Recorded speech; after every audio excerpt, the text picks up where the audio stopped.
Try natin mag-NLEX. First time ko NLEX na scooter ang dala. Well, 400cc naman siya, pero scooter pa rin to. Malamang iba ang feeling. Ang nagamit ko pa lang sa NLEX na motor is yung aking Ninja 650. Yon, medyo pang ganun talaga eh, pang NLEX talaga, walang problema. Hindi ako masyadong nanibago from sasakyan or nung first time pumasok ng NLEX, parang hindi ko masyadong dama. Ito, hindi ko alam. Ay! Adjust natin kaya yung ano. Adjust ko siguro yung visor. Yeah. Adjust natin yung visor para mas okay tayo sa yan. Para mas aero tayo sa ating NLEX. Ganda ng araw ito. Wow. Ay, side trip pala tayo. Gusto kong malaman yung presyo ng ano eh. Gusto kong malaman yung presyo. Hindi pa tayo pinagbigyan nun ano. Side trip tayo, side trip.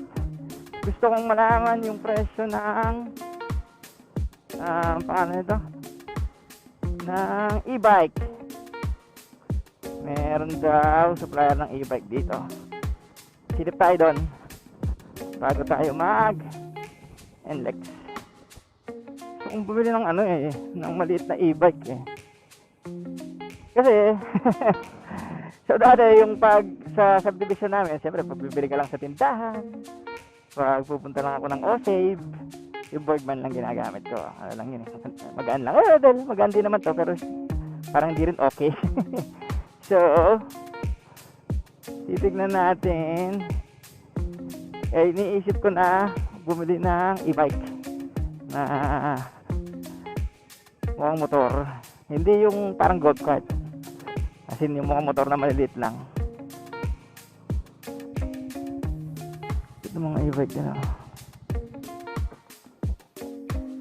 tingin tayo. Mahal din pala, 32,000.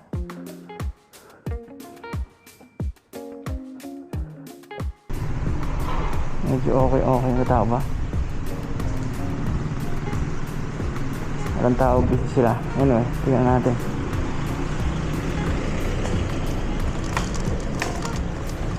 Ano kaya ina-adjust ang compartment dito?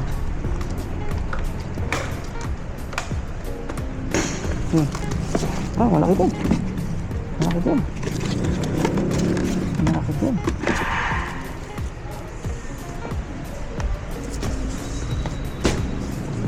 Ay, hello. Anong top speed nito ate? Ito, gano'ng kabilis ng ganito? Mabilis na yun. Gano'ng katagal charging yan? Ano po, 6 to 8 hours po. Tapos, ilang kilometer? 550 kilometers. Opo. Ang isang charging. Pwede. May test unit ka nito? Anong test yun, sir? Gusto kong subukan. Ano po, sir? I-charge muna natin kasi lahat po kasi... Lahat yan walang charge. Ito, 32,000 din. Electricity na. Ito na po ngayon. Patito sa inyo? Compartment alat. Ate, question. Yung compartment, dalawa yon. Yung upuan na yun, parehong compartment yon. Ito, sir, Kasi battery. 32,000 din pala ito. Hindi ko lang ang compartment. Meron siyang... 6 to 8. Oo. Para mas okay ito ha. Thank you! Sasakyan. 6643. Well, 26,800 lang ha. May isa, 26,800 lang. So that yung sa likod mo. Ay, sorry po. Oh? Ito, parang Kaso single lang to. Ano? Ay. Enjoy ko muna yung ating motor. Pogi. Ang gwapo eh, no? Sana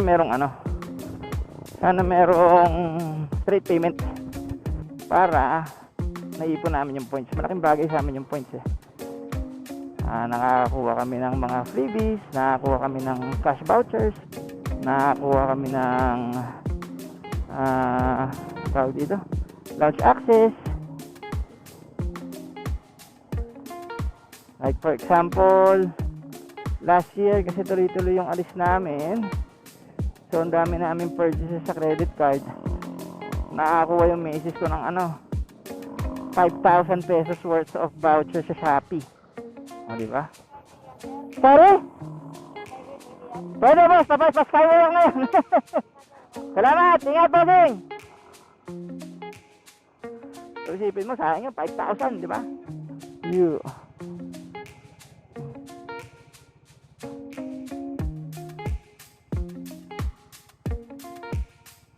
Okay, let's go. Gusto ko malaman yung feel eh. Sa sports bike, sa Ninja 650 natin, wala. Ano lang, talagang para ka lang nasa normal na kasada. Kaya nun yung hangin. Ito, malalaman natin. I'm not 100% sure how it feels. So, curious ako. Ito, malapit na ito. Siguro wala mang 5 minutes yung from dito sa pagpasok natin hanggang paglabas ng San Fernando. Wala lang, Jo. Wala lang.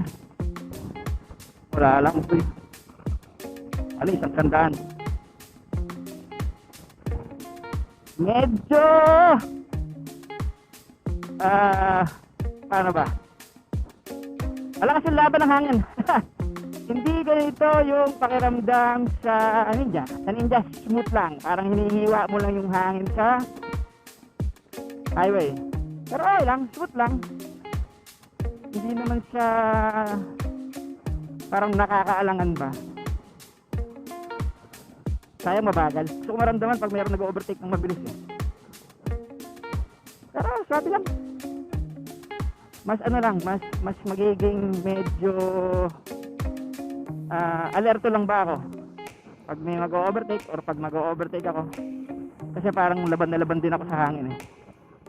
Unless, hindi pa lang ako sanay. Masyado ako nasanay dun sa Ninja. Sa Ninja kasi pagpasok ko ng LX parang okay lang. Para lang ako nasa kalsadang normal na mas mabilis. Pero, sarap! Relax pa rin siya. Relax pa rin talaga ang driving nitong scooter na to kaysa sa Ninja. So, kung pupunta man ako Maynila, kung pupunta man ako mabilis ang Baguio, ito pa rin ang motorcycle of choice ko dun sa dalawa. Siguro, yung Ninja, pag talagang yun, pag nagkakaroon ng chance mag-track ulit, or pag gustong throttle therapy, gustong humataw. Kasi yun, ang 150, 160 dun, ano lang, issue. Mananahimik muna ako. Enjoyin muna natin yung daan.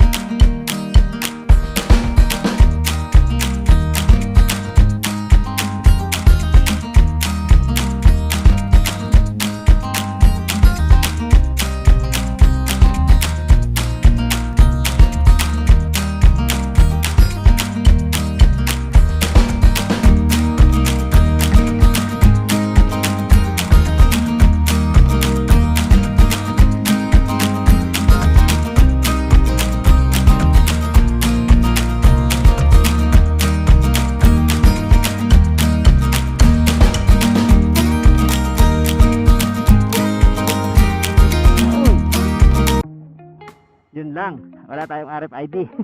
Pila tayo sa cash. Mahirap ang pumili sa cash. Hindi ako sumisingit eh. Pag sa mga ganito, hindi ako sumisingit eh. Nahihiya ako eh. Nahihiya ako sumingit sa mga sasakyan eh. Although, may mga nagsabi sa akin, pwede naman daw. Pinagbibigyan naman ng iba. Pero, wag na. Pila tayo, pila. Pag naman may RFID na tayo, hindi na ito magiging problema. Si bossing ambulansya, paunahin natin. Dapat pag mga ambulansya, automatic may RFID, no? Hirap ng gawin yan. Emergency ka, mamatay-matay ka na, pipila ka ba pipila ka ba sa toll gate? Dapat pag ambulansya, automatic may RFID. Anong yan. Tayo na lang kasi ata ang merong gantong manual sa NLEX eh. Lahat yan, ano na lang eh. Tag-tag na lang eh.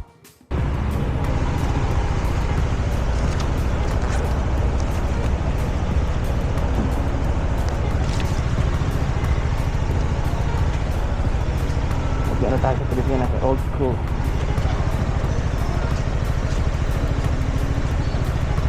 Thank you, ate.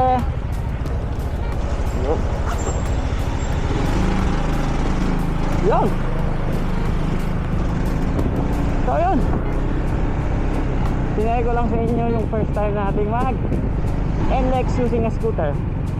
Okay, komportable pa rin talaga. So, bulol.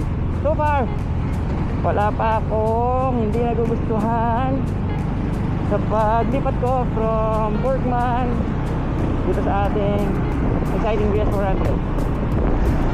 Magaan, madaling i-maniobra, madaling i-maneho, madaling ang handling. Pagpasok ng NLEX, though hindi as smooth ng ating Ninja, okay pa din. I could imagine driving that way kahit malayo. Hindi naman kasi ganun kalala. O yun lang.